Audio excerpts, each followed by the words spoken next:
In this video, I will be talking about muscular fitness and its two components, which are muscular strength and muscular endurance. Muscular strength is measured with one rep but with good form, and muscular endurance is the ability to lift multiple repetitions. Just like any other activity, just before beginning any test on your subject should be warmed up, and also your subject should be properly stretched in order to prevent any injuries.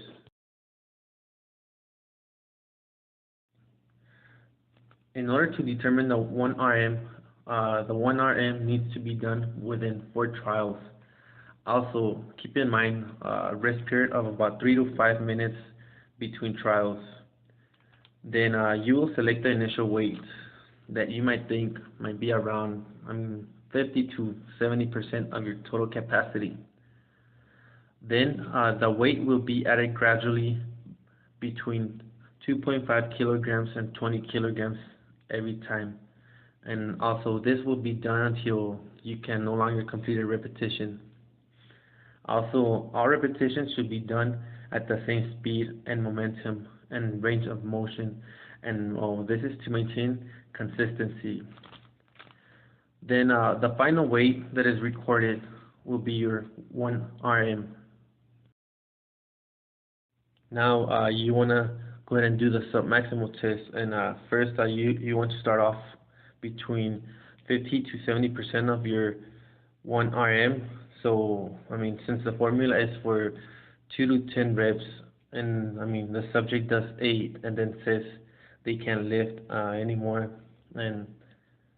and that is all they can do, then since it's under 10, you can go ahead and do that and use that. So all you need is the weight lifted and the number of repetitions they were able to complete. But if they do it and easily do 10 and say they can do 11, then you stop and again rest between 3 to 5 minutes. Then after the rest, you add more weight and attempt it again. So the point is that they can't go over 10.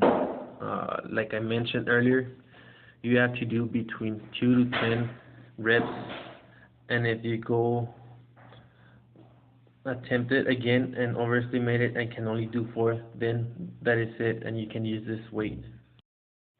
Also, keep in mind for both protocols, you can assist your knees or your legs using your hands or any other means.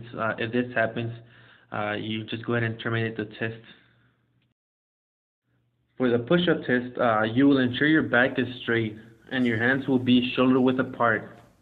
Once you begin performing the push-up, your chin has to touch the floor and your head needs to be up. Also, your back has to remain straight at all times while going up and down.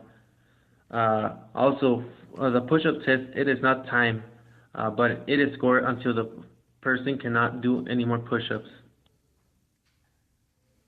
For the modified push-up, you also check that the person's back is straight and his hands are placed on the floor at shoulder width apart and the chin touches the floor. Also, this push-up test is not timed, but it is scored until the person cannot do any more push-ups. Now, for both protocols, the regular push-up and the modified push-up, if the person is struggling and then begins to break form, and after 2 consecutive incorrect push-ups, you should stop the test even if they don't want to. Now that you have your submaximal test results, you can now predict your 1 RM.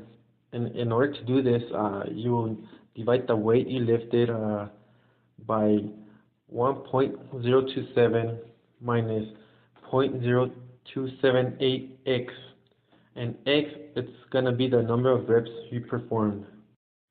Also, these 2 tables show the fitness categories for leg strength by age and sex, and also the fitness categories for the push-up by age and sex.